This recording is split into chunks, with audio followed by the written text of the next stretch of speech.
तो पहले current affairs वाला कुछ लिख लीजिए ताकि आप लोग सप्ताह भर जो है करंट अफेयर्स में कुछ चीज़ें कर पाएं।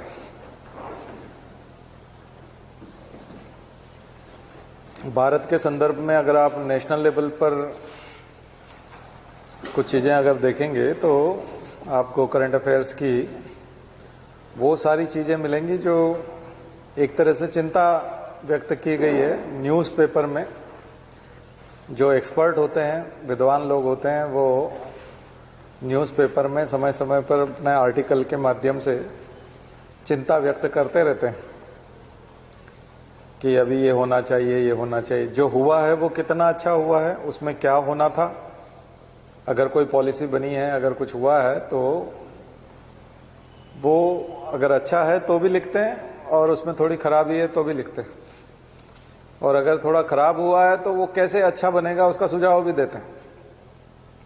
तो जो आर्टिकल्स होते हैं वो एक तरह से इस समय में भारत में क्या चल रहा है और क्या होना चाहिए और उसकी क्या संभावनाएं हैं उसके ऊपर होते हैं। तो पेपर बनाने वालों के लिए बहुत आसान हो जाता है कि वो विद्यार्थियों को, खास करके प्रतियोगी परीक्षार्थियों से इसी प्रकार के प्रश्न जो है वो सबसे ज़्यादा करते हैं, क्योंकि एडमिनिस्ट्रेशन में आपको, ब्यूरोक्रेसी में जब आप जाते हैं तो आपको सलाह देनी होती है प्लानिंग के लिए, स्कीम के लिए, सरकार को पॉलिसी बनाने के लिए। तो आपका दिमाग ठीक उसी प्रकार का दिमाग होना चाहिए, एनालिटिकल टाइप का, जो एनालिसिस न्यूज़पेपर के आर्टिकल में आता है। तो न्यूज़पेपर के आर्टिकल जैसा अगर एनालिसिस करने वाला दिमाग आपका होगा तो आप सरकार को, जो भी सत्ता में बैठे लोग हैं, उनको अच्छी सलाह दे पाएंगे, अच्छे सुझाव दे पाएंगे। इसीलिए सीधा सीधा रिफ्लेक्शन होता है न्यूज़पेपर का। करंट अफेयर्स में न्यूज़पेपर में जो आर्टिकल्स होते हैं, कॉलम होते हैं, उन्हीं का सीधा रिफ्लेक्शन आपको प्रश्न के रूप में दिखाई पड़ता है। और इसीलिए सलाह दी जाती है कि जो लोग सिविल सर्विसेज की तैयारी कर रहे हैं वो न्यूज़पेपर पढ़ें और उन एनालिसिस को उसी तौर पे समझने की कोशिश करें। तो एक तो हम जो यहाँ आपको होमवर्क देते हैं वो इसीलिए वो होता है। दूसरी चीज, जब सुधार की बात होती है तब आलोचनात्मक चीजें ज्यादा होती है, क्योंकि आपने पिता को भी देखा होगा तो कई बार जब आप अच्छा कर रहे हो, कई बार सब कुछ ठीक ठीक चल रहा है, अगर आप किसी भी चीज जगह पर देखो थोड़ा कुछ गड़बड़ होने लगता है तब वो पिक्चर में आता है। आप जिम कर रहे हो और उसने कहा कि 10 मिनट तक ऐसा करते रहो और आप करते रहोगे तो ट्रेनर बीच में नहीं आएगा, लेकिन अगर आप गड़बड़ करने लग जाओगे तो तुरंत दौड़ करके आ जाएगा कि नहीं नहीं, मैंने ऐसा करने के लिए नहीं कहा था, दरअसल इसको ऐसे करो, इस तरह से करो। तो जब गड़बड़ होती है तभी आते हैं। तो विद्वान लोग हुए, कॉलम लिखने वाले, और खास करके मीडिया में भी जो लोग सरकार पे चर्चा करते हैं, तो उसमें समर्थक होने की जरूरत नहीं है। समर्थक होने की जरूरत इसलिए नहीं है क्योंकि आपको चेताने वाले लोगों की जरूरत है, जागृत करने वाले लोगों की जरूरत है कि ये ठीक नहीं है, इस जगह पर ये नहीं बल्कि ये करो। जरूरत उसकी होती है। कई लोग टेस्ट सीरीज ज्वाइन करते हैं, तो टेस्ट सीरीज वो शाबाशी प्राप्त करने के लिए नहीं करते। टेस्ट सीरीज ज्वाइन इसलिए करते हैं कि हमें आप बताओ कि हम कहां गलत हैं, इसके लिए पेमेंट करते हैं। टेस्ट सीरीज क्यों ज्वाइन करते हैं? गलतियां जानने के लिए कि हम क्या गलतियां कर रहे हैं। ऐसा नहीं कि हमेशा आप हमको गुड लिखोगे और अच्छा मार्क्स दोगे और हम फिर नाचते फिरेंगे। इसके लिए टेस्ट सीरीज ज्वाइन नहीं करते, ठीक है। तो ये एक तरह की टेस्ट सीरीज है। न्यूज़पेपर और मीडिया जो होता है वो देखा जाए तो टेस्ट सीरीज की तरह होता है, जिसमें सरकार की प्रॉब्लम बताई जाती है। मौका आने पर तारीफ भी की जाती है, लेकिन तारीफ बहुत कम होती है। 10% से भी कम तारीफ होती है। 90% क्या होती है, चुनौतियां होती है, सरकार को क्या चुनौतियां हैं, क्या कमियां हैं। कई लोग जो घमंडी टाइप होते हैं उनको अगर आप कहो कि तुम्हारे सामने ये चुनौती है तो फिर वो नाराज हो जाते हैं। हम जैसे व्यक्तियों के लिए कोई चुनौती नहीं है और तुमको लगता है हमारे लिए चुनौती है, उस बात से भी नाराज हो जाता है। अगर कोई चैलेंजेस भी बताए तो भी नाराज हो जाता है। ऐसे लोगों को भी आप जानते होंगे कि अगर उनको कहो कि देखो आप कर तो रहे हो लेकिन ये बड़ा चैलेंज है आपके सामने, बोले नहीं नहीं ये तुम्हारी गलत फहमी, हमारे सामने कोई चैलेंज नहीं है। तो ये तो बहुत खतरनाक चीज है। तो हमारा सिलेबस सीधा सीधा न्यूज़पेपर से और मीडिया से इसलिए जुड़ा हुआ है। तो हम लोग फिर जो मीडिया बिल्कुल तारीफ में लगा हुआ है, 90% तारीफ में लगा हुआ, वो मीडिया हमारे काम का नहीं रहता परीक्षा के, क्योंकि परीक्षा में उसका प्रश्न तो आना नहीं है। परीक्षा में प्रश्न आएगा चैलेंजेस के ऊपर और एनालिसिस के ऊपर, और चैलेंजेस और एनालिसिस किसका होगा? जहां प्रॉब्लम है, ठीक है, जहां दिक्कत है उसी का होगा, और वही ब्यूरोक्रेट के लिए जानने लायक चीज है, ठीक है ना। तो ये चीजें करने की होती है, क्योंकि राष्ट्र एक कलेक्टिव स्ट्रक्चर है, एक प्रकार का सामूहिक संस्था है।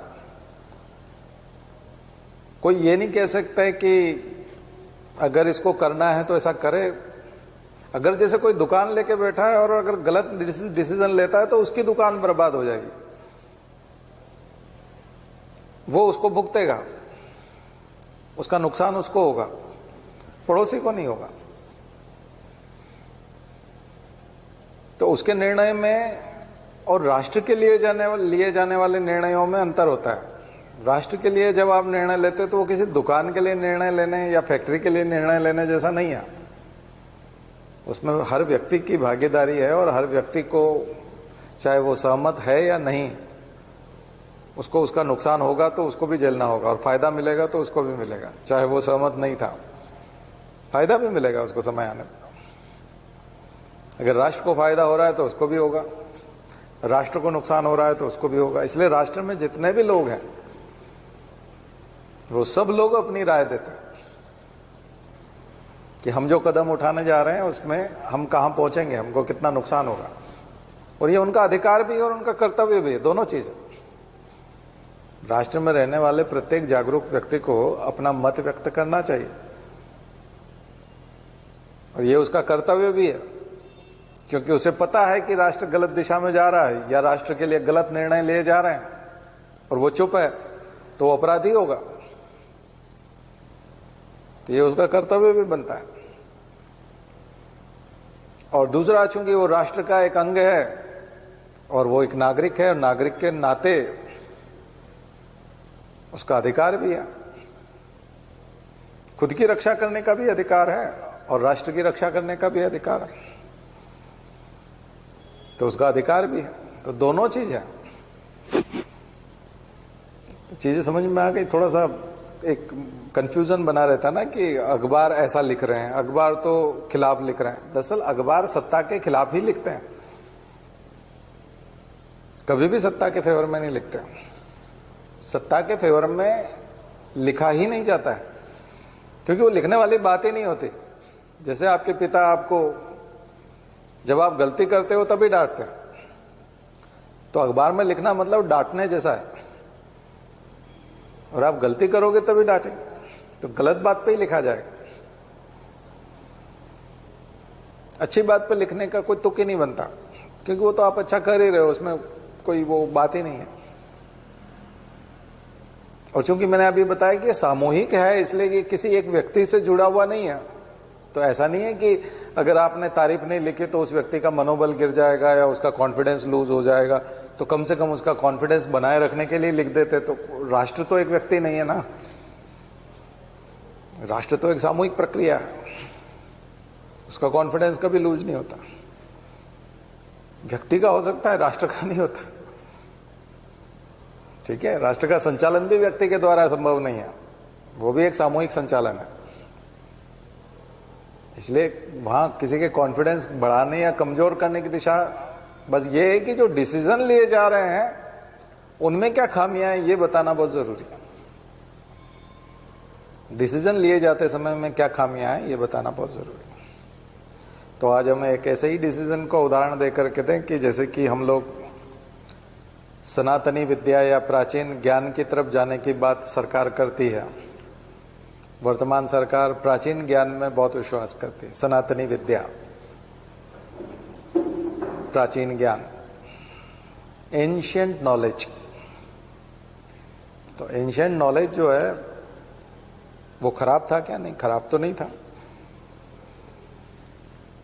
लेकिन एंशिएंट नॉलेज जो उसको सामने खड़ा किया जा रहा है कि एक western polluted knowledge, polluted western knowledge.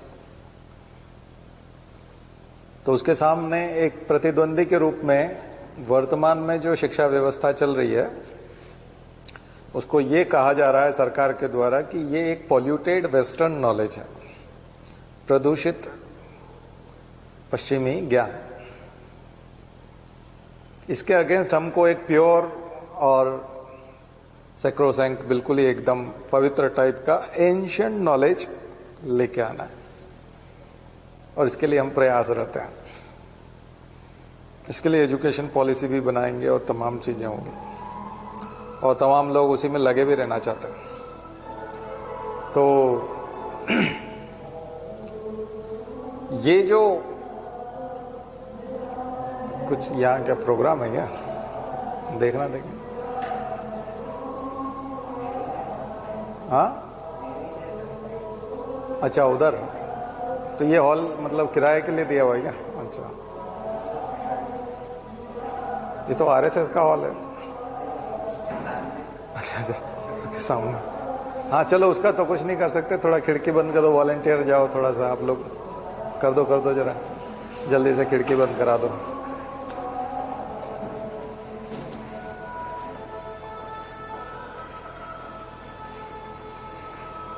ये गाना बजता है तो भूख लग जाती है फिर यहीं से खाना खाने जाओ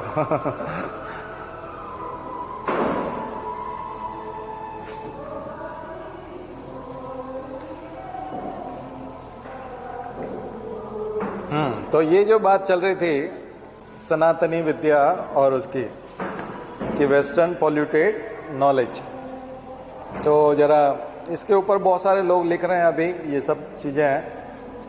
बट आपका सिलेबस आप उठा करके देखो तो सिलेबस में एक चीज है कि सिलेबस का एक बहुत बड़ा हिस्सा तो आपका पॉलिटी है, और पूरा का पूरा पॉलिटी जो है वो कॉन्स्टिट्यूशन। तो कॉन्स्टिट्यूशन कहां से निकल के आया? तो ये तमाम जो मॉडर्न नॉलेज जिसको हम वेस्टर्न पॉल्यूटेड नॉलेज बोल रहे हैं, कहीं न कहीं ये उसी का भाग है। क्योंकि French revolution, England revolution, American revolution, Russian revolution, इन सब के परिणाम स्वरूप industrial revolution, enlightenment period, European enlightenment, renaissance, वहां से दुनिया भर के कॉन्स्टिट्यूशन निकले, और उन्हीं कॉन्स्टिट्यूशंस में से हमने बोरो किया है इंपॉर्टेंट चीजों को। और हमारा important constitution concept of democracy और parliamentary form of government, presidential form of government, ये सब हम लोग पढ़ चुके हैं। तो ये सब चीजें कहां से आई? तो उसी पॉल्यूटेड नॉलेज से आई है। तो सिलेबस जो है हमारा देखें तो पूरा का पूरा देखा जाए तो पॉलिटी तो बहुत बड़ा हिस्सा है। फिर आप जिस नॉलेज को साइंस एंड टेक्नोलॉजी के तौर पे यूज करते हो वो वहां का एंशिएंट नॉलेज नहीं है। एंशिएंट नॉलेज तो वहां का भी खराब है। यूरोप में भी अगर कोई नई साइंटिफिक बात कर देता था कि पृथ्वी सूर्य के चक्कर लगा रही है, पृथ्वी स्थिर नहीं है, पृथ्वी घूम रही है, तो इतने में उसकी हत्या हो जाती थी, उसको फांसी पे दे दिया जाता था। तो वहां पर भी जो क्लर्जी थे, चर्च के लोग थे, पोप थे, वहां पर भी जो धर्म के ठेकेदार थे वो हत्या कर देते थे। राजतंत्र भी उस समय का धर्म के आधार पर ही चलता था, तो वो हत्या कर देता था। तो इसका मतलब एनलाइटनमेंट पीरियड तो हम बोलते ही बाद में है ना, 1600 के बाद, खास करके 1500-1600 के बाद जो समय है वो एक तरह का ज्ञान का युग है, विज्ञान का युग है। वही हम लोग साइंस एंड टेक्नोलॉजी के तौर पे पढ़ते हैं, जो हमारे सिलेबस में। इन्वायरमेंट की स्टडी, अभी जो कोप चल रहे हैं, पर्यावरण पे जितना काम हो रहा है, क्लाइमेट चेंज की जितनी स्टडी है, इन सब चीज़ों की बात भी तो हम लोग उसी ज्ञान के आधार पर करते हैं। इन्वायरमेंट इकोलॉजी का सिलेबस, जनरल साइंस पूरा का पूरा निकल करके आता है, सारे के सारे आविष्कार निकल करके आते हैं, इकोनॉमी के मूलभूत सिद्धांत सारे, पूरी इकोनॉमिक्स, ज्योग्राफी साइंस से जुड़ी हुई है, इक्विपमेंट से जुड़ी हुई है, तो पूरी ज्योग्राफी, सारे ज्योग्राफर, इंपॉर्टेंट ज्योग्राफर। बस इंडियन कल्चर वाला पार्ट हम लोग पढ़ते ही हैं क्योंकि हम इंडिया की कल्चर को पढ़ते हैं, पर उसको हम ये मान करके नहीं पढ़ते कि इन दिनों में हम इससे एक्सरसाइज करेंगे वहां जाकर के प्रशासन में। हमको पता होना चाहिए कि यहां पर ये क्यों है और वहां पर ये क्यों है, या उसके पीछे का रहस्य क्या है, या उसके पीछे की फिलॉसफी क्या है, ये तो हम पढ़ते ही हैं, एंशिएंट इंडिया में भी पढ़ते हैं। तो क्या एंशिएंट ज्ञान खराब था? नहीं, एंशिएंट ज्ञान खराब नहीं था। एंशिएंट ज्ञान तो उतना अच्छा भी था या नहीं था, ये उस समय के हिसाब से। ज्ञान तो युगानुकूल होता है, युग के अनुसार होता है। उस ज्ञान को आप अभी कैसे पढ़ सकते हैं? उस ज्ञान को ज्ञान के लिए पढ़ना अलग चीज है, लेकिन प्रयोग में लाने के लिए, प्रशासन करने के लिए तो उपयुक्त नहीं होता। वो तो वेस्टर्न हो, चाहे एंशिएंट नॉलेज तो चाहे वेस्टर्न का हो, ग्रीक नॉलेज भी चाहे ग्रीक का हो।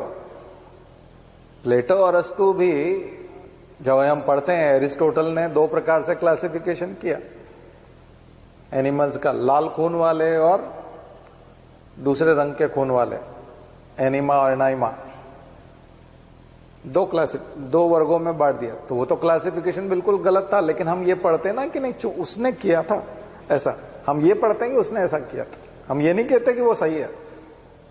एंशिएंट नॉलेज पढ़ते समय हम कभी नहीं कहते कि वो सही नॉलेज है, हम कहते हैं नहीं उन्होंने ऐसा कहा था, लेमार्क ने कहा था। बहुत सारी बातें लेमार्क की गलत हो गई, फिर डार्विन ने आके ठीक की, लेकिन हम लेमार्क को पढ़ना बंद नहीं करते। तो वैसे ही इंडियन नॉलेज हो, एंशिएंट हो चाहे यूरोपियन हो, एंशिएंट पढ़ा जा सकता है, बट एंशिएंट को यूज तो नहीं कर पाएंगे ना आप,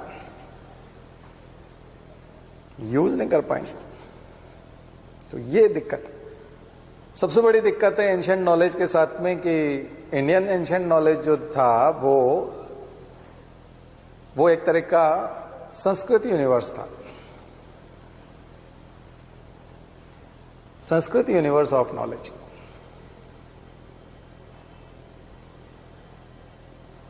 और वो था यूनिवर्सल नॉलेज।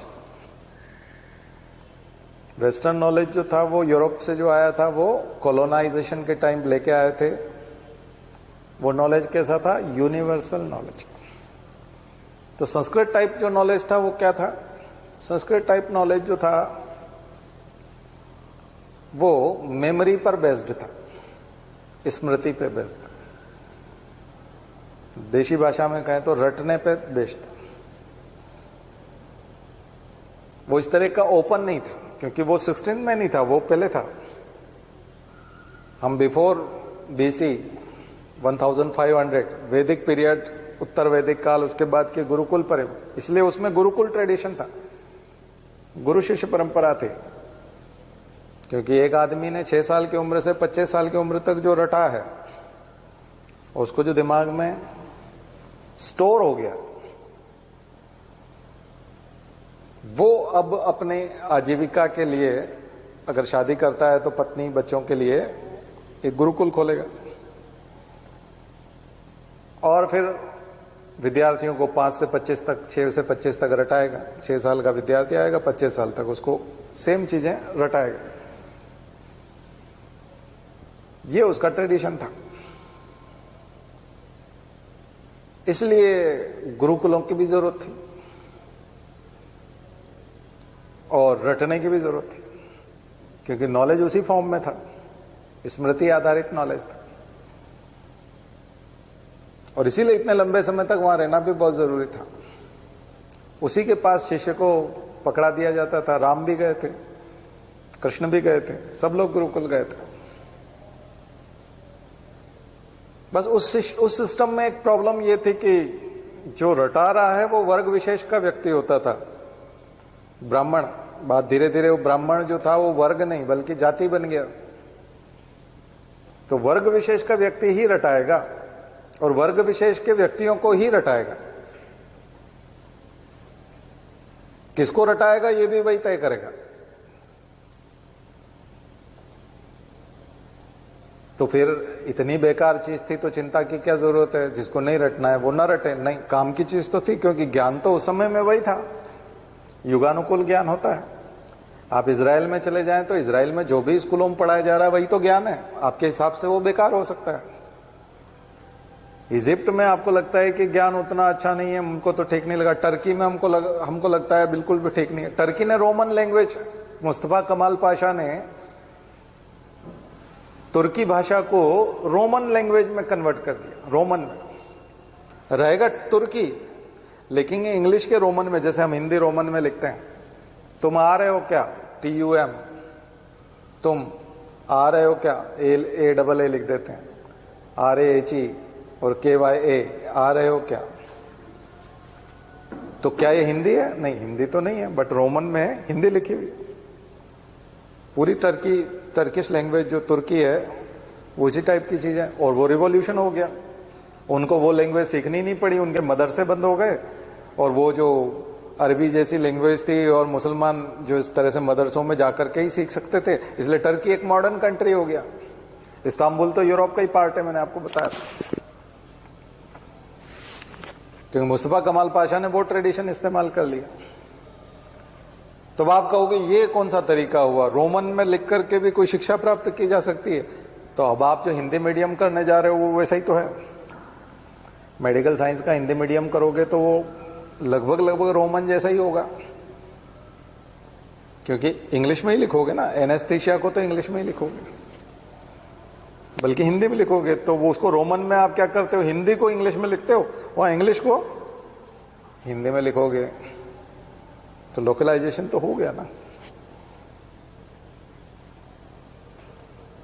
आ रहा समझ। तो वो जो नॉलेज था वो रेस्ट्रिक्टेड नॉलेज था और वो किसी वर्ग विशेष को ही मिलता था। खास करके उसमें से दलित, आदिवासी और लड़कियां, महिलाएं बाहर थी उससे।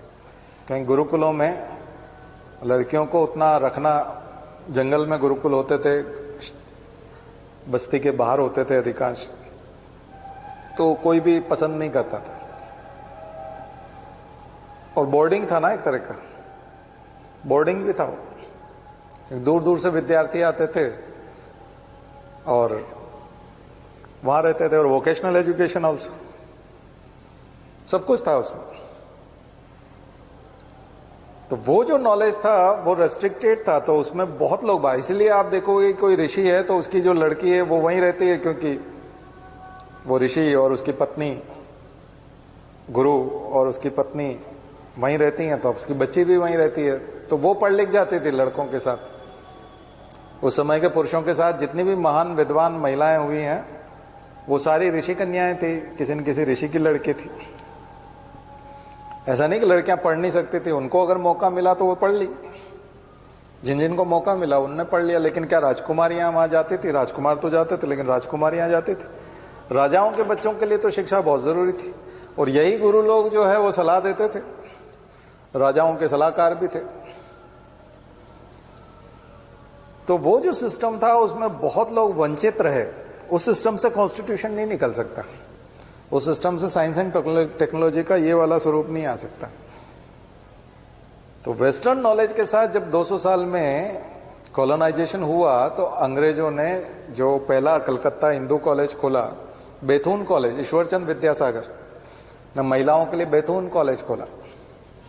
बैथून स्कूल, बैथून कॉलेज, कलकत्ता। बंगाल का पुनर्जागरण पूरा इसी पे था। राजा राम मोहन राय इसी शिक्षा की वजह से सती प्रथा बंद करा पाए थे, तो कुरीतियों को रोक पाए थे। अदरवाइज तो कुरीतियां मौजूद थी, नॉलेज संस्कृत सिस्टम तो चालू था ना, लेकिन वो बंद कहां करा पाया? रैशनैलिटी नहीं थी ना उसमें, वो वाली रैशनैलिटी नहीं थी।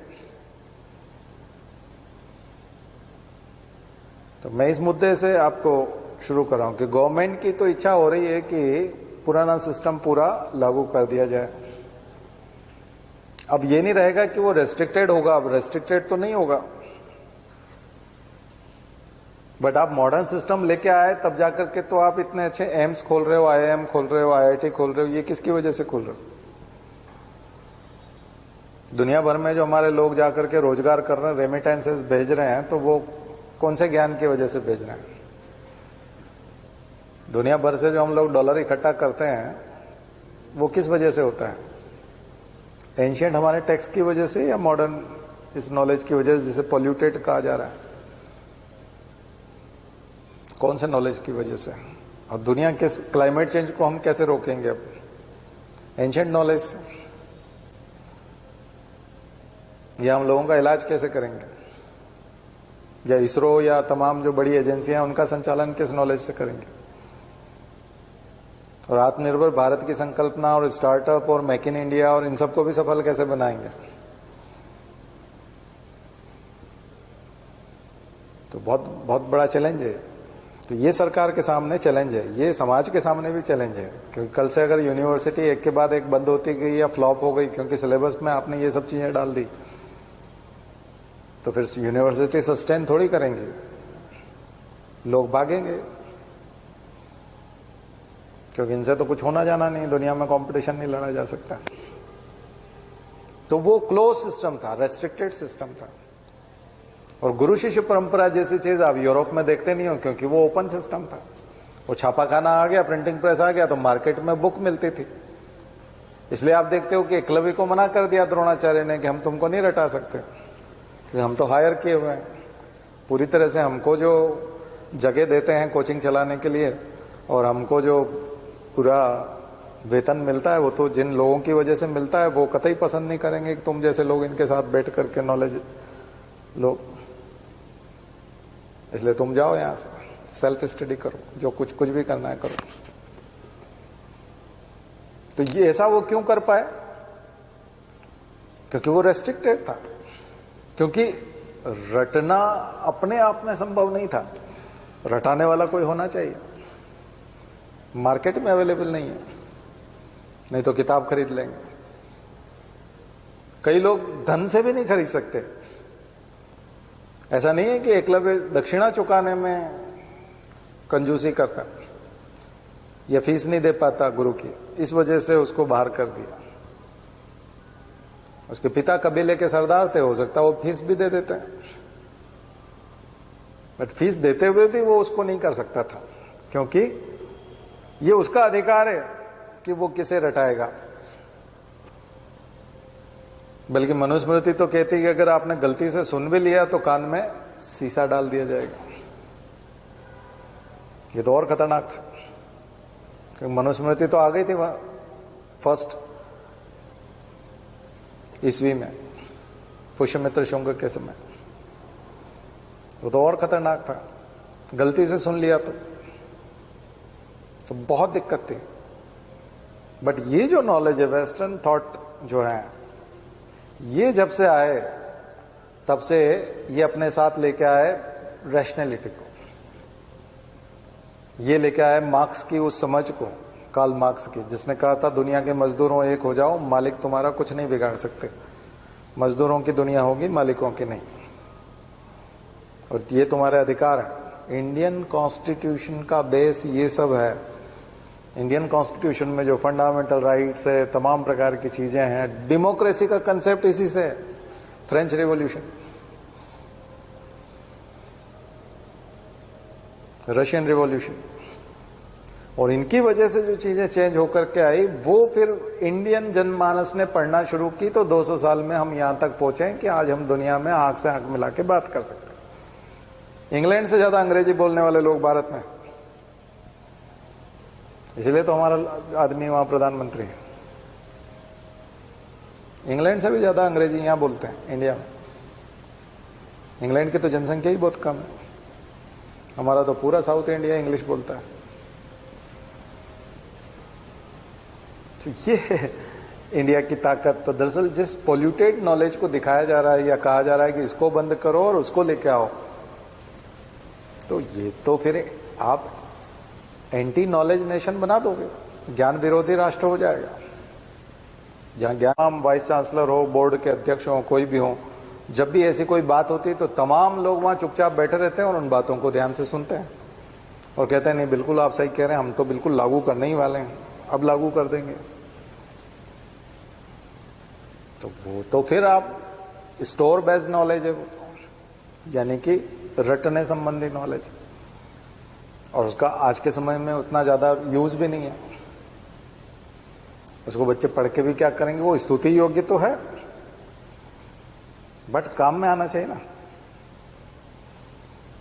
बात समझ में आ गई?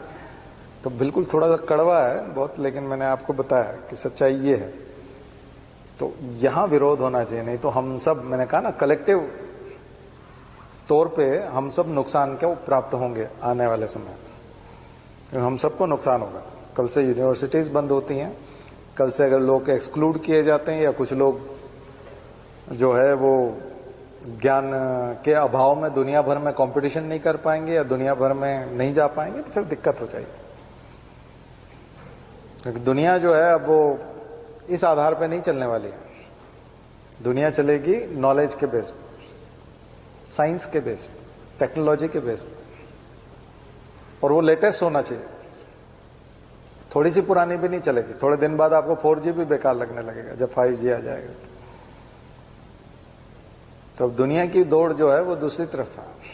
अगर हम आध्यात्मिकता की वो बात करना चाहते हैं, अगर हम धर्म के सिद्धांत देना चाहते हैं, तो फिर वो बात अलग है। उसमें फिर भौतिकवाद से कटना पड़ेगा।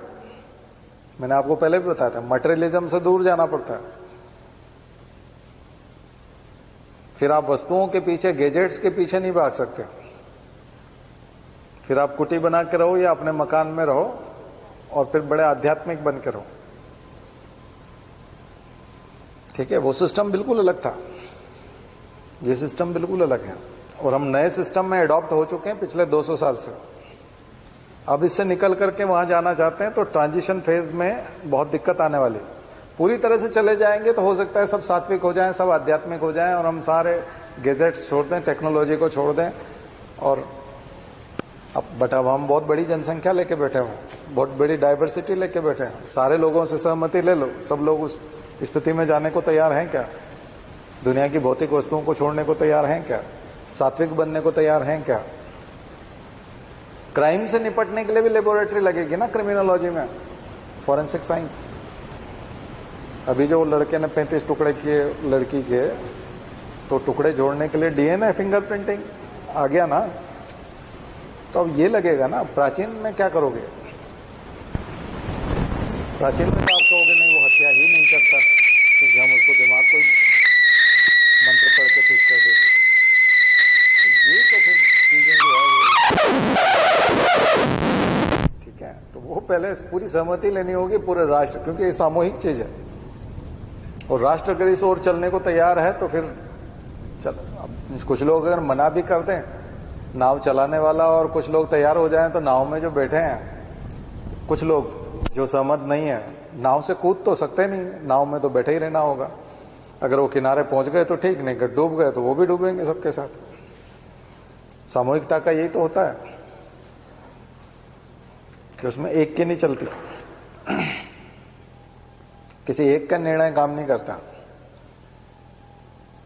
लेकिन जब डूब रहे हैं तब अगर कोई कहने लगे मुझे तो पता था कि ये था, तो तुमको पहले बोलना था, पहले बताना था कि इधर जाने से डूब जाते। तो इसीलिए तो बता रहे हैं, इसलिए बता रहे हैं पहले बता देते फिर डूबना है तो फिर तो हम भी डूबेंगे, सबके साथ में डूबेंगे।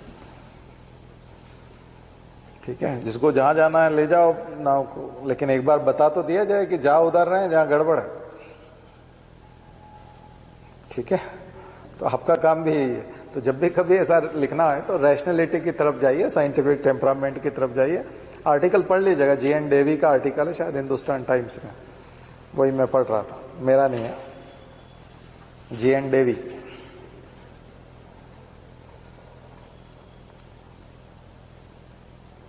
ठीक है, तो आप थिंकर्स को पढ़ोगे तो वो आपको आइडियाज देंगे। ठीक है, एक राष्ट्रीय रक्षा नीति होनी चाहिए, इसके ऊपर बड़ी बहस। National security strategy, NSS. Bharat के पास अभी सिक्योरिटी स्ट्रेटजी नहीं है।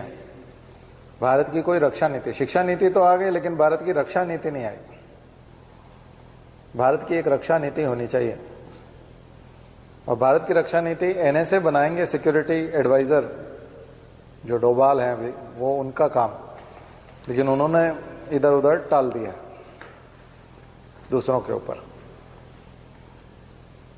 तो हमें चीन के साथ किस तरह पेश आना चाहिए, हमें पाकिस्तान से किस तरह पेश होना चाहिए, हमारे युद्ध के तौर तरीके क्या होंगे, क्या हम इस प्रकार के यूक्रेन का जो 10 महीने वाला युद्ध हो गया, क्योंकि अभी तक ये माना गया कि भविष्य के युद्ध होंगे वो शॉर्ट टर्म होंगे, शॉर्ट होंगे, छोटे, मतलब 5 से 10 दिन में खत्म होने वाले युद्ध होंगे। लेकिन रशिया यूक्रेन ने ये प्रूव किया है कि युद्ध 10 महीने लंबे हैं। भारत कुछ सप्ताह तक चलने वाले युद्ध के लिए तैयार है, सामग्री भी और लोग भी, इसलिए अग्निवीर भर्ती कर रहा है, क्योंकि बहुत शॉर्ट टर्म, अगर 4 साल के लिए भर्ती हुए और यहां 10 महीने का तो युद्ध ही हो गया, और किसी का रिटायरमेंट बीच में आ गया तो मतलब 4 साल कंप्लीट हो गए तो मान लीजिए किसी को 3.5 साल हुए थे और अब युद्ध हो गया शुरू, और ये 10 महीने चलने वाला है, तो वो तो 6 महीने बाद कह देगा मेरा तो हो गया कंप्लीट 4 साल, कॉन्ट्रैक्ट बेस पे है ना। अभी डोकलाम में जो झड़प हुई थी, उधर जो झड़प हुई थी गलवान में, दोनों तरफ एक चीज निकल करके आई कि आमने सामने की लड़ाई में इंडियंस जो हैं वो बहुत डोमिनेट करते हैं, चाइनीज पिछड़ जाते हैं। ये जो स्टडी हुई है, सैनिकों ने बताया कि दिक्कत आती है, उन लोगों को दिक्कत आती है ऐसे 1 to 1 फाइट करने में। तो 1 to 1 में हमारे लोग, तो उन्होंने कहा कि हमारी स्ट्रेंथ है कि हम लोग के पास अनुभव बहुत है, लोगों के पास 10-10, 15-15 साल का अनुभव है, तो वो लोग फाइट कर जाते हैं। तो हमने जो अग्निवीर बनाया उससे वो वाला फिर, तो हम लोग रक्षा नीति लेके आएंगे तो समझ में आएगा। अगर हमारी डिफेंस स्ट्रेटजी नहीं होगी तो भारत की नेशनल सिक्योरिटी स्ट्रेटजी, राष्ट्रीय सुरक्षा नीति नहीं है। तो एजुकेशन पॉलिसी के साथ साथ राष्ट्रीय रक्षा नीति की भी आवश्यकता है, तमाम एक्सपर्ट बोल रहे हैं। दूसरा, सामान भी खरीदो, आपने जितनी चीजें खरीद रखी है कुछ सप्ताह चलने वाली हैं, ज्यादा समय के लिए आपके पास आर्म्स, एम्यूनिशन और हथियार वगैरह नहीं है। तीसरी चीज, नया जमाना जो है वो ड्रोन का और इस प्रकार का जमाना है, और उसमें हम पिछड़ रहे हैं, क्योंकि पाकिस्तान को चाइना ने बहुत अच्छी चीजें अवेलेबल करा दी है, वहां हम पिछड़े पड़े हैं अभी, वहां जागरूक होने की जरूरत है। अमेरिका, इजराइल, जहां से भी हमें खरीदना है जल्दी से खरीदना चाहिए, उससे आगे होने की जरूरत है। अभी कुछ मामलों में वो आगे हो गया, तो इस पिछड़ेपन को कौन देखेगा। नेवी की तैयारी होनी है और ज्यादा, क्योंकि 2015 में जब एडमिरल गोर्शकोव, यानी कि आजकल हम उसको आईएनएस विक्रमादित्य बोलते हैं, आईएनएस विक्रमादित्य में मोदी जब बैठक ले रहे थे तमाम सेना के कमांडर की, तब 2015 में मोदी ने क्वेश्चन किया था कि भारत का एक तरह से दुश्मन नंबर 1 कौन है, या भारत को कहां से दिक्कत आ सकती, कौन से फ्रंट पे सबसे ज्यादा हो। तो वहां के कमांडर ने जब खड़े होकर कहा कि चाइना, तो चूंकि आप जानते हैं मोदी और शी जिनपिंग की बातचीत चल रही थी, तो मोदी ने कहा कि नहीं, चाइना से डरने की जरूरत नहीं है, कोई दिक्कत नहीं, चाइना हमारा एनिमी नहीं है, हमें केवल इधर काम करना। और उसके बाद जस्ट डोकलाम और फिर गलवान, और वो 24 महीने से हमारी टेरिटरी में बैठा हुआ है, जाने का नाम नहीं ले रहा। बट प्रधानमंत्री के कंसेप्ट आपको समझा दिया उसने बोला। बट यहां पर एक काम और है, केवल आपने आंसर दे दिया कि चाइना हमारा दुश्मन नंबर 1 है, आप इसी पे बात खत्म करके बैठ गए। यहां आपको सिद्ध करना होगा कि चाइना दुश्मन नंबर 1 है, क्योंकि पॉलिटिशियन हमारे थोड़े से देर से समझ में आती है तो उनको ज्यादा समझाना पड़ेगा। और काउंटर क्वेश्चन भी कर सकते हो कि आप क्यों ऐसा मानते हैं कि वो दुश्मन नहीं है, उसके कुछ कारण गिना सकते हैं किस वजह से वो दुश्मन नहीं है, तब जाकर के जनता में बात जाएगी। केवल इतनी बातचीत से कोई नहीं समझेगा जनता में। इसलिए राष्ट्रीय रक्षा नीति तो बहुत ही ज्यादा जरूरी है। ये भी आर्टिकल मेरे नहीं है, ये जो मैं जितने भी विचार बता रहा हूं ये एक्सपर्ट्स के हैं, वो अखबार में लिख रहे हैं, तो आप लिख सकते हैं हमारी रक्षा चुनौतियां ठीक है, रक्षा चुनौतियां बॉर्डर्स पे। तो मैं चुनौतियों की तरफ आगाह करना चाहता हूं। G20 की अध्यक्षता हमको मिल गई है, तो अब G20 पर क्वेश्चन इस साल जरूर बनेगा, क्योंकि भारत उसका अध्यक्ष है। G20 की विशेषता ये है कि क्लाइमेट चेंज के मामले में इसको बहुत बड़े निर्णय लेना है, क्योंकि दुनिया में जितना कार्बन एमिशन होता है, पर्यावरण प्रदूषण होता है, उसका 70% से ज्यादा केवल ये G20 कंट्रीज करते हैं। तो सबसे ज्यादा पॉल्यूटर हैं ये G20 कंट्रीज। तो इन्हीं को डिसाइड करना है, वही 1.5 डिग्री सेंटीग्रेड अगेन वो चीज फिर आएगी। तो क्लाइमेट चेंज के लिए जितनी भी चुनौतियां हैं उनको कैसे डील करेंगे। कुछ लोग चाइना पे विश्वास कर रहे हैं कि उसने 2060 का बोला है तो वो कर लेगा, क्योंकि पूरी दुनिया जो है फोटोवोल्टेक सेल और सौर ऊर्जा और पवन ऊर्जा के जो इक्विपमेंट खरीदती है वो चाइना से ही खरीदती है। तो रिन्यूएबल एनर्जी बनाने के लिए जो आप चीजें खरीदते हो वो चाइना से खरीदते हो, और चाइना तो बनाता है। तो चाइना के लिए रिन्यूएबल एनर्जी जो है वो चैलेंज नहीं है, वो वाकई में 2060 तक कर सकता है। अब वो करता है नहीं करता वो एक अलग चीज है, लेकिन उसमें क्षमता है, उसकी क्षमता पे कोई शंका नहीं करता। चाइना की क्षमता पे कोई भी शंका नहीं करता कि वो 2060 तक नहीं कर पाएगा नेट जीरो। बट हमारी क्षमता पर भी कोई शंका नहीं करता, क्योंकि हमने कहा है कि हम 2070 तक कर लेंगे। हमने 2070 का टारगेट दिया, देने वाले उस समय नहीं रहेंगे ठीक है, लेकिन हमने दिया है 2070 का। वर्तमान में हम लोग 150 गीगावाट तक जो है रिन्यूएबल तक पहुंचने वाले हैं, और हमारी अभी जरूरत चल रही है 500 गीगावाट, 600 गीगावाट।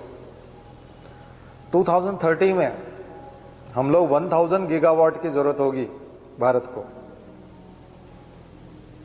और हमने लक्ष्य रखा है 500 गीगावाट का। रिन्यूएबल कितना होगा?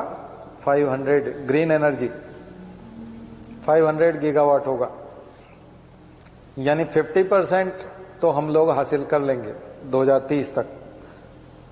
तो G20 कंट्रीज के बारे में थोड़ा सा लिखिए, क्लाइमेट चेंज के बारे में वो क्या करने वाले हैं। भारत नेतृत्व कर रहा है, तो सबसे प्रमुख मुद्दा, सबसे नंबर 1 पर जो है वो क्लाइमेट चेंज ही है।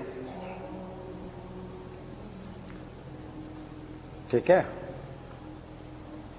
तो फिनेंस का मामला आएगा, वित्त का, जलवायु वित्त, क्लाइमेट फिनेंस, क्योंकि अमीर देशों ने कहा था कि वो $100 अरब जो है गरीब राष्ट्रों को देंगे for adaptation and mitigation programmes.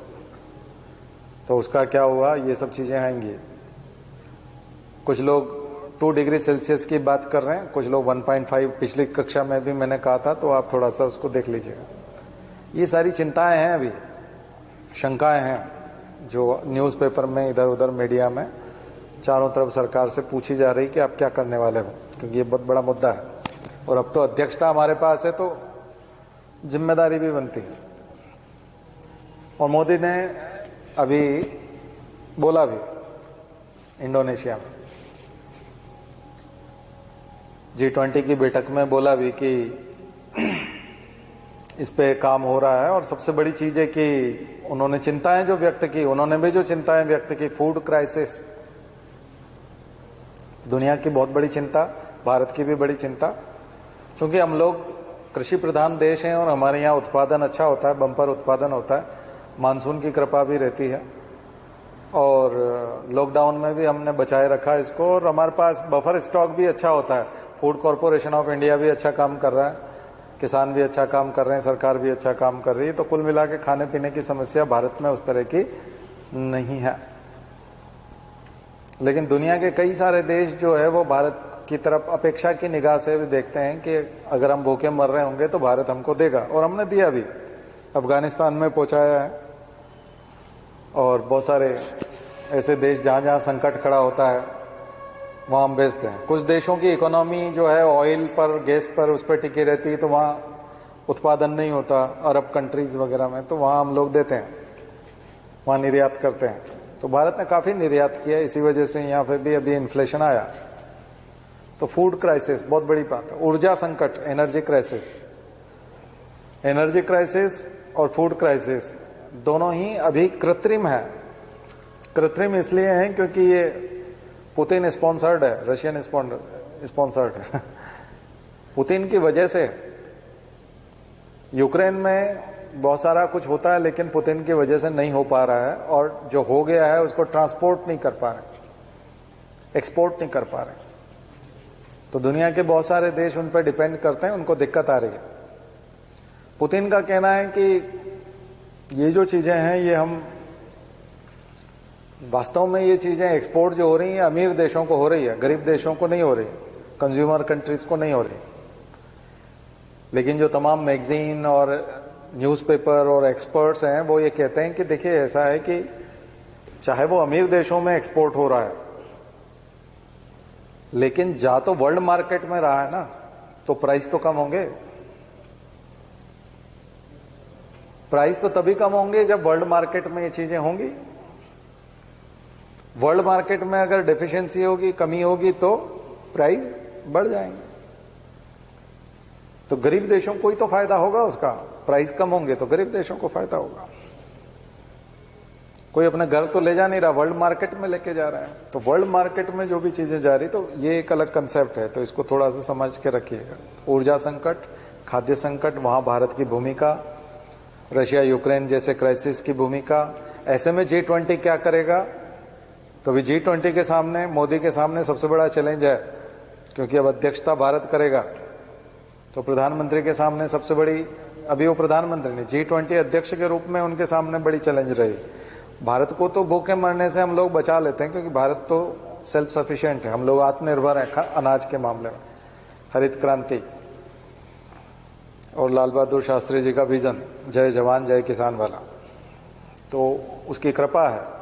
Doctor Swaminathan, Norman Borlaug, ये सब उस समय से करके गए, तो वो वाली प्रॉब्लम तो अब कभी नहीं आएगी। बट ये दिक्कत है ऊर्जा वाली, तो हम कितना जल्दी रिन्यूएबल करेंगे। बट रिन्यूएबल के लिए हमने बताया सप्लाई चेन पर हम कहाँ, चाइना पे निर्भर करते हैं, तो क्या हम उसमें भी आत्मनिर्भर बनेंगे? फोटोवोल्टेइक सेल और तमाम चीजों में, बैटरी के लिए, स्टोर करने के लिए, एनर्जी स्टोर करना एक बहुत बड़ी प्रॉब्लम रहेगी आने वाले समय में भी। लिथियम आयन बैटरी, रिन्यूएबल में जाएंगे तो वाहन 2030 तक यूरोप के कुछ देशों ने कहा है कि इंग्लैंड ने, कि हम लोग, हमारे यहां पर जो इंटरनल कम्बशन इंजन है वो बिल्कुल नहीं बिकेंगे, पुराने आईसीटी इंजन बिल्कुल खत्म, यानी कि पेट्रोल डीजल से चलने वाली गाड़ियां बनेंगी भी नहीं, बिकेंगी भी नहीं। पुरानी कुछ चल रही है तो कुछ साल चल जाएंगी, बाकी नई नहीं बिकेंगी। जर्मनी ने कहा हमारे यहाँ 2025 के बाद नहीं बिकेंगी, 2025 के बाद पेट्रोल डीजल की गाड़ियां नहीं बिकेंगी। यूके ने कहा है कि हमारे यहाँ 2030 के बाद नहीं बिकेंगे। हम लोग भी शायद 2030 की सीमा डालेंगे कि उसके बाद पेट्रोल डीजल वाली गाड़ियां न तो बनेंगी न बिकेंगी। तो हम कब डालने वाले हैं ये लिमिट, टारगेट कब रखने वाले हैं और कैसे उसको अचीव करेंगे। तो इसका मतलब इलेक्ट्रिक व्हीकल्स पे शिफ्ट होगा। तो इलेक्ट्रिक व्हीकल्स की तैयारी अभी सप्ताह भर के लिए होमवर्क समझ में आ रहा है। इलेक्ट्रिक व्हीकल्स की तैयारी, सबसे बड़ी चीज लिथियम आयन बैटरी। तो उसके लिए बैटरी की समस्या, उसका उत्पादन अगर चाइना पे डिपेंड कर गए तो फिर आपसे कमाएगा जैसा वो मोबाइल में कमाता है। 90% मोबाइल हम चाइना से ही मंगाते हैं। भारत केवल 8% मोबाइल तैयार करता है भारत की जरूरत का। भारत को जितने मोबाइल की जरूरत है मार्केट में बिकते हैं, उसका 92% दूसरे देशों से आता है। उसमें चाइना का प्रतिशत सबसे ज्यादा है, क्योंकि प्रोडक्शन तो चाइना में ही होता है, चाहे सैमसंग हो चाहे एप्पल हो। और फिर खुद के चाइना के भी मोबाइल है। कुछ चीजों का तो केवल प्रोडक्शन कर रहा है और कुछ का ऑनरशिप भी उसी के पास है, मालिक भी वही है। तो क्या बैटरी में भी यही होगा? क्या फिर वो जो इंजन आएंगे उनमें भी यही होगा इलेक्ट्रिक व्हीकल के? तो फिर मतलब ही क्या रहा? इंजन तो रहेंगे नहीं, बैटरी इंपॉर्टेंट रहेगी, इंजन की जरूरत ही नहीं है उसको। इंजन का मतलब ही ये है कि फ्यूल को जला करके एनर्जी निकालना। तो बैटरी रहेगी। और बैटरी जब आप वहां से ले रहे हो, सोलर एनर्जी के लिए भी बैटरी वहां से ले रहे हो। कुल मिलाकर के अगर सब चीज के लिए फिर से चाइना पे ही डिपेंड कर रहे हो तो आप तो आत्मनिर्भर बन ही नहीं पाए ना। चाहे रिन्यूएबल हो जाए, तो रिन्यूएबल होने के बाद भी जो आपका पैसा है वो तो चाइना के जेब में ही जाएगा। तो उसकी क्या तैयारी है, उसकी क्या चैलेंजेस? क्योंकि दुनिया तो आगे बढ़ गई, उसने तो डेट्स बता दी हैं, ईयर बता दिया कि 2025 तक हम ये करने वाले हैं। कोई बोल रहा है 2030 में हम ये कर लेंगे, तो वो कर लेंगे। उनके यहाँ जनसंख्या भी कम है, उनके पास रिसोर्सेज भी हैं, वो सप्लाई चेन में इंपॉर्टेंस भी रखते हैं, और वो शायद ये सब चीजें कर लेंगे। हम क्या करेंगे? हमारी चुनौतियां कैसे ठीक होंगी? तो भारत सरकार को जो पॉलिसी बनानी है, स्ट्रेटजी बनानी है, उसकी क्या तैयारी है? उसमें हम कहां पर हैं? ठीक है, तो सरकार से कई तरह के प्रश्न होते हैं। समझ में आ रहा है ना? अभी ये मैं एक मोर्चे का थोड़ी बता रहा हूं। मैंने एजुकेशन और नॉलेज इंडस्ट्री से शुरू किया था, तो ये कई सारे मोर्चे उन सब चीजों पे आती है। ये आपके लिए इन्वायरमेंट फैक्टर, यानी कि क्लाइमेट चेंज, और प्रभाव तो हमारे ऊपर भी पड़ेगा। मुंबई अगर डूबता है तो हमारी व्यापार राजधानी है, ट्रेड की और कॉमर्स की, और खास करके इंडस्ट्रियल कैपिटल बोलते हैं हम लोग मुंबई। तो अगर वो डूबता है, उसको इधर उधर बसाना पड़ता है वहां से लोगों को, तो बहुत बड़ा चैलेंज है। तो फ्यूचर सबके सामने। तो सामूहिक जो हम बात कर रहे थे, राष्ट्र सामूहिक होता है, यहाँ तो पूरी दुनिया ही सामूहिक वाला मामला है, क्योंकि जलवायु परिवर्तन होता है तो फिर वो तो सभी को असर आता है। किसी बाउंड्री में थोड़ी असर होगा उसका, समुद्र की कोई बाउंड्री थोड़ी होती है। महासागर तो सभी का है ना, हवा तो सभी की ऊपर, क्लाइमेट तो पूरा ही, ग्रीन हाउस गैसेस। लेकिन हवा जो खराब होती है, एयर क्वालिटी इंडेक्स की जब हम बात करते हैं, तो हवा जो खराब होती है वो लोकल इफेक्ट होता है। इसलिए आप एयर क्वालिटी इंडेक्स आप देखिएगा, तो मैं देखता रहता हूं इन दिनों में, तो मध्य प्रदेश का एयर क्वालिटी इंडेक्स देखोगे तो आपको वो बालाघाट और छिंदवाड़ा साइड में अच्छा दिखेगा, 50-40 के आसपास। भोपाल का 250 चल रहा है, खराब माना जाता है, पुअर, अच्छा नहीं होता। दिल्ली तो 500 है, तो और बेकार है। बट ये भी ठीक नहीं है, उतना ठीक नहीं है। लेकिन अगर आप यूरोप और अमेरिका का देखेंगे तो लगभग सब 30-40 के आसपास रहता है, 20 से 50 के बीच रहता है पूरा अमेरिका। जो बड़े शहर हैं न्यूयॉर्क और वॉशिंगटन और उधर लॉस एंजलिस वगैरह, तो वो थोड़े, शिकागो वगैरह, वो 50 के आसपास होते हैं। लेकिन बीच में चले जाओगे तो 20, हमारे यहाँ हिमालय में चले जाइए, बिल्कुल ही एकदम मानसरोवर के वहां पर तो 20 के आसपास मिलेगा। आप जाकर के देखिए ना, मैप गूगल में जाकर दिखता है, जाकर के देखिए, उसके बराबर है। हमारे यहाँ मानसरोवर लेक के यहाँ जो क्लाइमेट है वैसा क्लाइमेट आपको वहां मिलेगा। यूएस में उन्होंने मेंटेन किया है, इंडस्ट्री सब बाहर भेज दी है, चाइना को दे दिया इंडस्ट्री सारा, कि मैन्युफैक्चरिंग यहां होगा ही नहीं, बाहर मैन्युफैक्चरिंग बाहर होगा, ओनरशिप यहां रहेगी लेकिन मैन्युफैक्चरिंग बाहर होगा। वही नतीजा तो हुआ, चाइना अब आंखें दिखाता है। सप्लाई चेन डिसरप्शन यही तो है, क्योंकि उसने अपने यहां मैन्युफैक्चरिंग के लिए भाई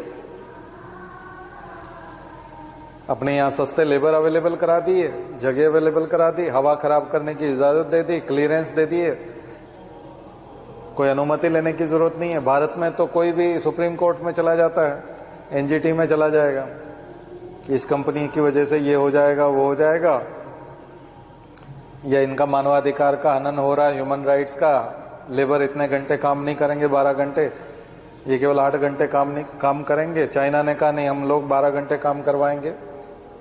वीगर मुसलमानों के एरिया में हवा खराब करवा दी उन सबसे 12-12 घंटे काम भी ले लिया, उन्हीं के वहां फैक्ट्रियां लगवा दी और प्रोडक्शन करवा दिया और दुनिया भर में बिकवा दिया। तो सबने चाइना को सिलेक्ट किया। लेकिन कोविड में पता चला कि चाइना तो कोरोना जैसे काम कर रहा है, क्योंकि उसी की लैब से निकला है, ये सब हुआ, तो फिर लोग भागे वहां से। तो कुछ लोग इंडिया आना चाहते थे, लेकिन इंडिया की तैयारी नहीं थी, इसलिए हमने जल्दी जल्दी रातों रात, आपने देखा लेबर लॉ बदल गए थे, राजस्थान, उत्तर प्रदेश, सब जगह स्टेट ने सबने लेबर लॉ बदल दिया और सबने 8 घंटे से 12 घंटे कर दिया। उनको लगा कि चाइना से भाग रहे हैं, तो लॉकडाउन में किए थे। तो उस पर भी सवाल आएगा लेबर लॉ रिफॉर्म पे। बट वो वियतनाम चले गए, वियतनाम की तैयारी, वियतनाम भी एक इसी प्रकार का one party system communist country है, बट वो चाइना जैसा नहीं है। लेकिन उसने यहाँ अपना इंफ्रास्ट्रक्चर बहुत अच्छा बना के रखा था और गारंटी दी कि हम 12 घंटे वाला लेबर तुमको दे देंगे, चाइना जैसी क्वालिटी होगी लेबर की और जगह की, और 24 घंटे इलेक्ट्रिसिटी, 24 घंटे पानी। अब ये सब चीजें, अच्छे रोड, भारत को 4-5 चीजें देने की जरूरत है, तब दुनिया की फैक्ट्री यहां आएंगी और हमारी हवा खराब करेंगी। वहां तो 20 ही रहेगा एयर क्वालिटी अमेरिका का। तो बड़ी कंपनियां दूसरे देशों में, बड़े देश जो हैं वो दूसरे देशों में पॉल्यूशन करना चाहते हैं, अपने देश में नहीं। बट भारत उसके लिए भी तैयार नहीं है, मतलब उसके लिए भी क्वालिफाई होना पड़ेगा ना, प्रदूषण करवाने के लिए भी। अच्छी सड़कें, 24 घंटे पानी, 24 घंटे बिजली, 12 घंटे वाला लेबर। किसान की जमीन अगर पसंद आ जाए उसको फैक्ट्री खोलने के लिए, तो अधिग्रहण की प्रॉब्लम ना हो, इसलिए लैंड एक्विजिशन के लॉज, वन विभाग से क्लियरेंस मिल जाए, एनवायरमेंट वालों से क्लियरेंस मिल जाए, जंगल काटना पड़े तो तुरंत काट डालें, इसकी अनुमति, सिंगल विंडो टाइप, लोन वगैरह मिलने के लिए बैंकिंग, कुछ समझ में आ रहा है ये, और एक्सपोर्ट करने के लिए पोर्ट्स, ड्राई पोर्ट, एयरपोर्ट, आपका वाटर सी वाला सी पोर्ट, पोर्ट्स होने चाहिए, क्योंकि एक्सपोर्ट भी तो होगा, केवल बनेगा थोड़ी। और रॉ मटेरियल का ट्रांसपोर्ट, कुछ रॉ मटेरियल तो आपके यहाँ पे भी होना चाहिए और कुछ बाहर से आसानी से आ जा सके, और जिन जगहों पर रॉ मटेरियल मिलता है उन देशों से आपके अच्छे रिश्ते, तो चाइना से अच्छे रिश्ते जरूरी है। नहीं तो चाइना आपको रॉ मटेरियल नहीं देगा तो यहां फैक्ट्री खोल के वो बर्बाद हो जाएगा। तो एम्प्लॉयमेंट के लिए कितनी शर्तें हैं? सबसे पहले इंफ्रास्ट्रक्चर बिल्ड करो, एनर्जी ठीक करो, प्रॉब्लम एनर्जी क्राइसिस मत रखो, बिजली 24 घंटे दे सको ऐसी व्यवस्था करो। इन सब में रिन्यूएबल की भी चैलेंज है कि एनर्जी को ग्रीन बना के रखो, कोयला जलाने की जरूरत नहीं है, कार्बन एमिशन नहीं करना है। में ये भी चैलेंज है कि कार्बन एमिशन नहीं करना है। बट डेमोक्रेसी में ये सब चीजें पॉसिबल नहीं है। डेमोक्रेसी में सुप्रीम कोर्ट है, विपक्षी पार्टियां हैं, करप्शन है, जगह जगह पर अधिकारी जो है सूटकेस मांगते हैं, बहुत सारी दिक्कत है। और कई अधिकारी छुट्टी पे रहते हैं, ऑफिस में मिलते ही नहीं है। रेड टेपिज्म, तो हमारी ब्यूरोक्रेसी भी उसमें हर्डल है, करप्शन भी हर्डल है, बहुत सारी चीजें। तो आपको इंडिया का मैन्युफैक्चरिंग सिस्टम कैसे डेवलप होगा समझ में आ गया ना, शॉर्ट में। बिल्कुल, इससे आप बहुत बड़ा लिख सकते हो, क्या क्या कंस्ट्रेंट्स पूरे पूरे लिख सकते हो ना, पॉजिटिव नेगेटिव सब। पॉजिटिव क्या है? पॉजिटिव तो ये है कि यहाँ भजन चलते रहते हैं, कीर्तन होते रहते हैं, कथा कीर्तन बहुत होते हैं, आओ प्रसाद खाओ, कुछ ज्यादा पॉजिटिव नहीं है।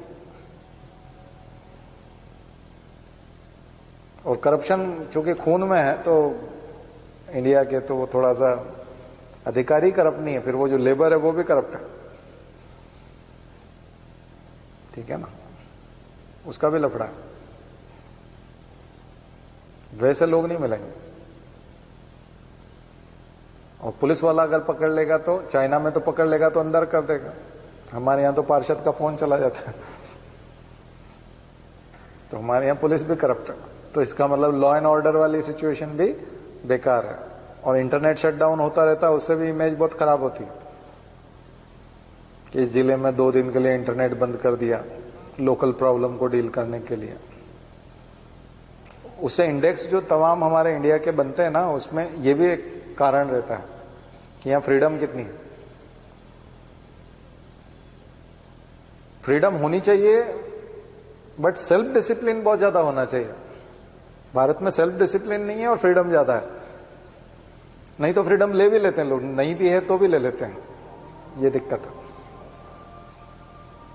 तो लॉ एंड ऑर्डर, कब कितना कर्फ्यू लगता है, कितनी बार बंद रहता है, ये सबके मार्क्स मिलते हैं। फिर दुनिया भर के एजेंसीज बताती हैं इंडेक्स वाली कि इसका इंडेक्स इतना दिया जा रहा है, तब अब ईज ऑफ डूइंग बिजनेस और वो सब इंडेक्स आते हैं। उस इंडेक्स को देख करके लोग इन्वेस्ट करते हैं इंडिया में या किसी भी कंट्री में, कि कहां हमको दिक्कत नहीं आएगी। वो सारे पॉइंट्स नोट करके जाते हैं यहाँ इंडिया में आके, कि जो इंडस्ट्रियल एरिया है इंडिया के वो किस एरिया में है, वहां लॉकडाउन तो नहीं लगता, वहां शटडाउन तो नहीं होता, वहां पर कर्फ्यू तो नहीं लगता, वहां इंटरनेट बंद तो नहीं करता कलेक्टर,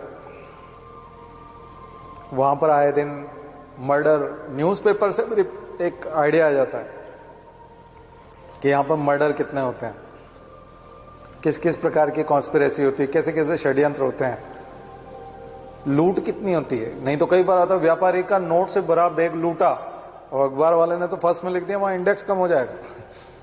तो फ्यूचर में जो इन्वेस्टमेंट आने वाला है 10 साल बाद, जो भारत में यहाँ कुछ सोच रहा है कि मैं यहाँ एक फैक्ट्री डालूंगा, वो बंद हो जाता है। हमारे यहाँ तो अखबार वाले को लिखना है, अच्छा छुपाने से भी क्या फायदा, क्योंकि लूटा तो है, थाने में दर्ज हुआ है, पहले ही बहुत कम दर्ज होता है, वो दर्ज तो हुआ। बहुत सारी चीजें हैं, ठीक है। आज कुछ रियल समझ में आ रहा है कि क्यों नहीं आती। तो फिर एम्प्लॉयमेंट कहां से आएगा? एम्प्लॉयमेंट जनरेशन होगा ही नहीं होगा। देखिए क्या है कि आपने ऐसे लोग भी देखे होंगे जो 35 साल के हो गए, 40 साल के हो गए, बेरोजगार हैं, 10,000 रुपए भी उनके पास नहीं है। और ऐसे लोग भी देखे होंगे जो 21 साल के हैं और 25 साल के होते होते उन्होंने मकान बना लिया और कार खरीद ली है। और ऐसे ऐसे लोग भी बहुत सारे होते हैं, ऐसे भी बहुत सारे देखे होंगे। तो फिर ये क्या अंतर क्या है? जिन लोगों को अपॉर्चुनिटी मिलेगी, जिनके यहाँ उद्योग ज्यादा होंगे, मैन्युफैक्चरिंग ज्यादा होगी, आसपास फैक्ट्रियां ज्यादा होंगी। इसलिए आप किन शहरों में देखेंगे, जैसे मैं एक एग्जांपल दूं, राजस्थान में एक जगह है भिलवाड़ा, वहां पर बहुत सारी कॉटन की से कपड़े बनाने की कंपनियां, टेक्सटाइल इंडस्ट्री बहुत ज्यादा, शूटिंग शर्टिंग के नाम से बहुत सारी फैक्ट्रियां। तो ग्रेजुएट बच्चे 12वीं करने के बाद बच्चे उन फैक्ट्रियों में, किसी न किसी का मामा लगा है, किसी का फूफा है, किसी का कौन है, तो उन फैक्ट्रियों में पहले से काम करते हैं। तो वो बात करके रखते हैं कि हमारा एक बच्चा है वो 21 साल का हो जाएगा, 18 का हो जाएगा, अभी वो फ्री हो जाएगा, उसको इधर लगा दो। कई लोग केमिस्ट्री में एमएससी करके अच्छे पदों पे चले जाते हैं। कुछ लोग ग्रेजुएशन अगर बायो से किया है, मैं फिजिक्स केमिस्ट्री मैथ्स से किया है, तो उनको जॉब मिल जाता है केमिस्ट वगैरह का। उसमें पैरेलल में इतनी सारी फैक्ट्रियां हैं, तो उन सबके स्कूल्स हैं, उनमें टीचर लगेंगे। उन सबके हॉस्पिटल्स हैं, उनमें नर्सिंग वाले लोग लगेंगे, उसमें डॉक्टर्स लगेंगे। क्योंकि फैक्ट्री वाले ने अपने स्टाफ के लिए कॉलोनी बनाई हुई है, तो वहां के ठेकेदार को काम मिलेगा, कॉन्ट्रैक्टर को। कुछ बात समझ में आई? तो ऐसे पैरेलल में बहुत सारी पैरा जो है सर्विसेज डेवलप होती हैं, और उसमें सारे लोग खप जाते हैं। तो अधिकांश लोग वहां पर जो है वो जॉब में है। तो वहां प्रति व्यक्ति आय देखोगे तो वो दूसरे शहरों से, भारत के और राजस्थान के दूसरे शहरों से बहुत ज्यादा मिलेगी। तो उसका बहुत बड़ा कारण है इंडस्ट्रीज, मैन्युफैक्चरिंग। तो फिर वो दरअसल सरकार के भरोसे या वैकेंसी के भरोसे नहीं है। एमपीपीएससी के साथ क्या हो रहा है आप देख रहे हो ना, क्या नाटक चल रहा है। 3-3.5 साल हो गए, 4 साल हो गए, किसी को गाड़ी में नहीं बिठाया एमपीपीएससी ने अभी तक। कोई नियुक्ति, अपॉइंटमेंट लेटर, 4 साल हो गए ना, 5 साल। परीक्षा तो रुकी हुई 3 साल से, लेकिन अपॉइंटमेंट लेटर दिए हुए तो 5 साल हो गए ना। 5 साल पहले अपॉइंटमेंट, जबकि एग्जाम जब हर साल हो रही तो अपॉइंटमेंट लेटर भी तो हर साल जारी होने चाहिए। क्योंकि किसी न किसी परीक्षा का तो अपॉइंटमेंट लेटर अभी मिलेगा ना इस साल, चाहे अब 18 वाले का दो, 19 वाले का दो, 20 का दो, लेकिन किसी साल किसी न किसी का तो मिलेगा। अगर हर साल एग्जाम होगी तो अभी अगर 18 वाले का मिलेगा तो 19 वाले का अगले साल मिलेगा, तो फिर 20 वाले का उसके बाद मिल जाएगा। 21 वाले का चाहे 24 में या 25 में मिलेगा, उससे क्या दिक्कत है, लेकिन कभी न कभी तो मिलेगा। तो हर साल आपको अपॉइंटमेंट लेटर मिलने चाहिए, उसके बजाय 5 साल हो गए अपॉइंटमेंट लेटर नहीं है किसी का भी एमपीपीएससी से। तो कितनी खतरनाक चीज है ये। चीज आपको वहां देखने को नहीं मिलेगी मैन्युफैक्चरिंग वाले। इसलिए इंडिया के एम्प्लॉयमेंट वाली प्रॉब्लम, इंडिया के इन्फ्लेशन की प्रॉब्लम, सारी की सारी चीजें इससे जुड़ी हुई है। आ गया ना समझ? इस पे फोकस करना चाहिए गवर्नमेंट को, ये गवर्नमेंट का काम है। प्राइवेट सेक्टर तो अपना प्रॉफिट देखेगा। प्राइवेट सेक्टर को ये चिंता ही नहीं है कि लोगों के पास ये चीजें नहीं है, ये उसकी चिंता क्यों होगी, वो तो अपना प्रॉफिट देखेगा। अभी की जो गवर्नमेंट है उसका ऐसा मानना है कि प्राइवेट सेक्टर को ये चिंता करनी चाहिए, आखिर हम उनको पीएलआईएस देते हैं। अमेरिका ने जो पीएलआईएस दिया है एक तरह का, उन लोगों ने शर्त रखी है एक तरह से कि आप लोगों को ज्यादा सैलरी दोगे, वेजेस बढ़ाओगे, कोविड चल रहा है, आप लोगों को फायदा दोगे, इस बेस पे हम आपको दे रहे हैं। भारत में इस आधार पे नहीं दिया गया। भारत ने जो इंसेंटिव दिया है प्राइवेट सेक्टर को, वो प्रोडक्शन बढ़ाने के लिए दिया, प्रोडक्शन बेस देती, जॉब देने के लिए, सैलरी बढ़ाने के लिए पैसे दे रहे हैं, ये बोला ही नहीं सरकार ने। और यहां देने का क्राइटेरिया भी अलग है और तरीका भी अलग है। वहां जो बाबू बैठा है दिल्ली में मंत्रालय में, वो तय कर रहा है कि किसको कितना मिलेगा और किसको कितना देना है। तो उससे बात होती है कि तुम बीजेपी के इलेक्टोरल बॉन्ड खरीदते हो कि नहीं। तो जो जितना इलेक्टोरल बॉन्ड खरीद करके बीजेपी कार्यालय में जमा कराएगा, उसको उतना पीएलआईएस दिया जाएगा। तो यहाँ इंसेंटिव उस आधार पर मिल रहे हैं। बहुत ही खतरनाक है, राजनीति घुस गई है। पार्टी को चंदा दे रहे हो तो पीएलआईएस ले जाओ, रोजगार से कोई लेना देना ही नहीं है। तो यहां मैंने इलेक्टोरल बॉन्ड बिल फिर से ला दिया आपके। तभी तो 96% टोटल चंदे का 95% चंदा केवल बीजेपी को गया, 5% में इंडिया की सारी पार्टियां। अब चुनाव लड़ लो। आपके पास पैसा ही नहीं है तो चुनाव कहां से लड़ लोगे। तो उन्होंने पहले ही गेम खत्म कर दिया, चुनाव लड़ने लायक छोड़ा ही नहीं। वो आम आदमी पार्टी वाला इधर उधर से कहीं से कुछ करते तो उसके पीछे ईडी छोड़ती है। मतलब इधर उधर से भी तुम कुछ नहीं कर सकते, क्योंकि मेन रास्ता तो छोड़ा नहीं। दूसरी तरफ ईडी है, इनकम टैक्स है। तो बहुत ही भयंकर पंगा किया हुआ है इंडिया में। ये भी ले लो। ये जो मैं बोल रहा हूं इसमें बीजेपी वाले भी हंसेंगे, क्योंकि उन्होंने ऐसा कर लिया और वो कामयाब हुए, इससे उनको बहुत अच्छा लगेगा।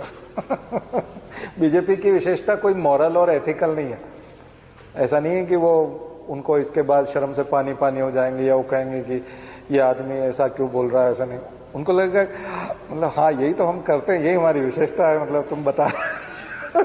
वो बहुत ही खुश होते हैं, कूदते उस पर कूदते। उनकी कोई ऐसी इमोरल चीज बताओ तो उनको बहुत अच्छा लगता है। वो पार्टी का नेचर है। ये एनवायरमेंट में आज बड़ा मजेदार है। स्टबल बर्निंग वाला एक और आर्टिकल मैंने अभी पढ़ा था, तो उससे बहुत अच्छी चीजें निकल करके आई। स्टबल बर्निंग वाली चीजें तो एक तो बड़ी वो चीज है कि लगभग 5,500 लीटर पानी लग जाता है 1 किलो चावल उगाने में, जबकि चाइना जो है वो 1100 लीटर में उगाता है 1 किलो चावल। पंजाब में 5500 लीटर लगता है, 5500 लीटर पानी। तो चूंकि वो पानी वाला क्षेत्र है तो वाटर प्रिजर्वेशन एक्ट लेके आए थे, वाटर कंजर्वेशन एक्ट। दरअसल वहां वाटर टेबल बहुत नीचे चला गया पंजाब में। 2009 में वहां की सरकार वाटर कंजर्वेशन के लिए एक कानून बना के लाई। कानून उन्होंने बनाया कि देखिए कि जो आप फसल मई के समय में बोते थे, मई में चावल की फसल बो देते थे तो उससे नुकसान होता था, क्योंकि आप सिंचाई करोगे और पानी खींचोगे तो वाटर टेबल तो नीचे जा रहा है, वाटर लेवल नीचे हो जाएगा। तो एक काम करो कि इसको जून में शिफ्ट करो, चावल की फसल को जून में शिफ्ट करो। तो वो कानून आप पढ़ोगे तो जरूरी है यूपीएससी कहीं न कहीं पूछेगा, क्योंकि वाटर कंजर्वेशन की वजह से ही ये सारी दिक्कत आई है। तो वाटर कंजर्वेशन तो अच्छी चीज है, पर वो कुआं खाई जैसा है। दरअसल पंजाब और उत्तर भारत में के 1900 में जहां अभी स्टबल बर्निंग हो रही है और जिसकी वजह से दिल्ली में धुआं रहता है और तमाम चीजें हैं, वहां पर पहले कभी चावल की फसल नहीं उगाई जाती थी। अब क्या होता है, वो 2 ही क्रॉप लेते हैं, मोनोक्रॉपिंग होता है, फर्स्ट राइस और सेकंड व्हीट। अक्टूबर के बाद व्हीट, चावल, गेहूं, धान और गेहूं, केवल 2 रह गया, राइस और व्हीट, पेडी एंड व्हीट। तो ये 2 ही क्यों रह गया? मोनोक्रॉपिंग हो गया, एक समय में एक ही क्रॉप है। और पहले तो बहुत सारा पॉलीक्रॉपिंग होता, बहुत सारी फसलें होती थी। बट हरित क्रांति में उनको इंसेंटिवाइज किया गया, उनको कुछ सपोर्ट किया गवर्नमेंट ने कि हम एमएसपी देंगे, मिनिमम सपोर्ट प्राइस। वही पंगा फिर आप फार्म लॉज में देख रहे थे, मिनिमम सपोर्ट प्राइस देंगे, फर्टिलाइजर देंगे, सब्सिडी देंगे, सीड देंगे, सीड अवेलेबल कराए तो आपको seed, fertiliser, subsidy, equipment, tractor खरीदने के लिए लोन और वो सब। तो इसलिए पंजाब में ट्रैक्टर बहुत बिकते हैं।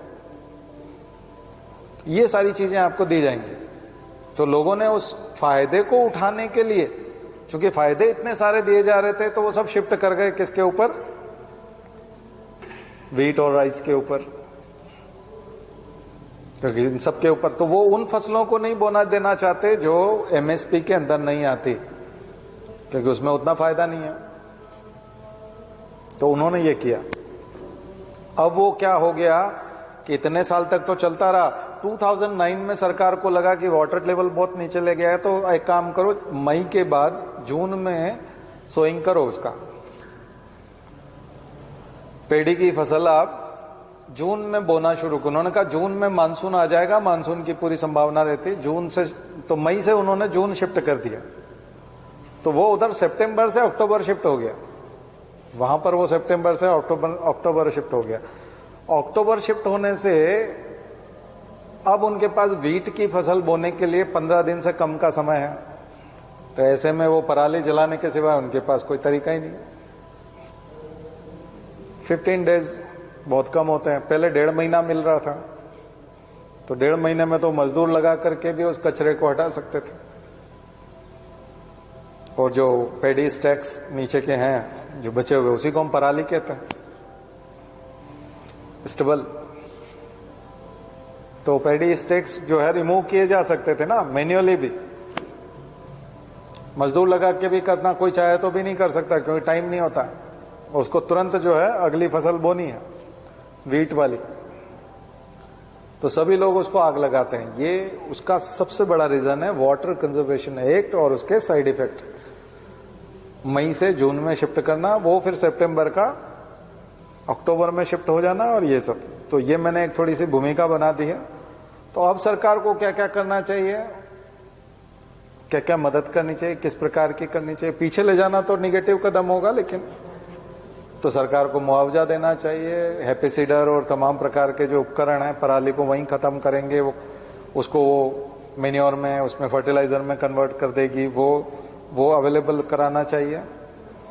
उसके अलावा वो मजदूरों को लगा करके और लेबर लगा करके उनको हटवा सके, उसके लिए आपको पैसे देने पड़ेंगे, और उतनी लेबर भी अवेलेबल हो सकता है करानी पड़े, क्योंकि बहुत सारे रईस लोग हैं तो वो लेबर के तौर पे काम ही नहीं करना चाहते।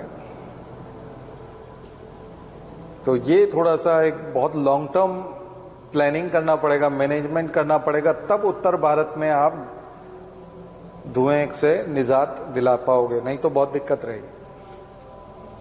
और ये एयर क्वालिटी इसी तरह से कंप्रोमाइज होती रहेगी। तो एयर क्वालिटी के ऊपर भी मैंने आपको पहले भी शायद बताया था, बहुत पहले, लेकिन अभी फिर, क्योंकि ये सीजन चल रहा है, इन दिनों में बहुत कुछ लिखा हुआ आ रहा है उसके। तो सफिशिएंट होमवर्क हुआ सप्ताह भर के लिए, कितने सारे मुद्दे और क्या क्या चीजें। तो करंट अफेयर्स की बहुत इंपॉर्टेंट चीजें मैंने हल्की सी अवेयरनेस डेवलप करने की कोशिश की है, ठीक है। और यही होता है, बहुत ज्यादा क्लास से या हमसे ये अपेक्षा न करें कि हम जो है किसी को सपोर्ट करेंगे या किसी की तारीफ करेंगे या किसी को बहुत सम्मान से बात करेंगे, क्योंकि ये कोई मतलब ही नहीं है, उसका कोई तुक ही नहीं है। ब्यूरोक्रेसी की तैयारी करना है, कंपटीशन की तैयारी करना है, आपको भी फ्रैंक रहना पड़ेगा, और आपको बहुत न्यूज़पेपर की जो भावनाएं हैं और उनके जो ऑथर हैं, मैंने आपको बता ही दिया, वहाँ इस टाइप की चीजें करने की कोई जरूरत ही नहीं है। चैलेंजेस को एक्सेप्ट करो, चुनौतियों को सुनो, उस पर काम करो, और आपको तो काम करवाना पड़ेगा कान पकड़ करके उनका, ठीक है, काम करवाना पड़ेगा उनसे। ब्यूरोक्रेसी में जाओगे तो आपको ये सब करना पड़ेगा, खुद भी करना पड़ेगा, उनसे भी करवाना पड़ेगा, नहीं तो उनको डांटना भी पड़ सकता है, कभी जोर से भी बोलना पड़ सकता है, इन पे सिग्नेचर करो नहीं तो मर जाओगे किसी दिन, जूते खाओगे ये भी बोलना पड़ सकता है, क्योंकि उनमें थोड़ी समझ होती है, वो पढ़े लिखे होते ही नहीं है। वो पढ़ाई लिखाई शर्त कॉन्स्टिट्यूशन में रखी भी नहीं, वो आपके साथ रखी है। क्वालिफिकेशन का सारा जिम्मा जो है वो ब्यूरोक्रेसी में डाल दिया है एडमिनिस्ट्रेशन, गवर्नमेंट के लिए कुछ रखा ही नहीं है, ठीक है। एडमिनिस्ट्रेशन इसीलिए तो गवर्नमेंट के साथ जोड़ दिया है। आपकी गाड़ी पे मध्य प्रदेश प्रशासन या भारत प्रशासन थोड़ी लिखा रहता है, गवर्नमेंट ऑफ इंडिया या एमपी गवर्नमेंट लिखा रहता है। क्यों लिखा रहता है एमपी गवर्नमेंट या गवर्नमेंट ऑफ इंडिया? आप तो एडमिनिस्ट्रेशन हो ना, तो एडमिनिस्ट्रेशन लिखा जाना चाहिए। दोनों की सम्मिलित जिम्मेदारी है, कलेक्टिव, अभी बताया था, दोनों साथ में जिम्मेदार हैं, साथ में। छोटे से छोटी जगह, पंचायती राज में भी चले जाओगे तो सरपंच के साथ एक सचिव लगा के रखते हैं, ग्राम सचिव या सरपंच सचिव बोलते हैं उसको। मूवी भी देखी होगी आपने पंचायत वाले, वो पढ़ा लिखा समझदार व्यक्ति, वो कलेक्टर का तरह होता है ना एक तरह से, वो गांव का कलेक्टर है। और सरपंच कौन होगा? इलेक्टेड। तो आप देखते हो उसकी स्थिति क्या होती है, सारा काम किसको देखना है? उसको। दोनों मिलकर के करते हैं ना, वो मिलकर के जिम्मेदारी बनती है। ये प्रधानमंत्री तक है, वही वाला पंचायत सीरीज ठीक है। तो वहां पर भी, वहां आईएएस है, थोड़ा बड़े लेवल पे चले जाओगे तो आईएएस हो जाता है। तो मुझे लगता है चीज समझ में आ गई। चलिए शांति पाठ। ओम देव शांति।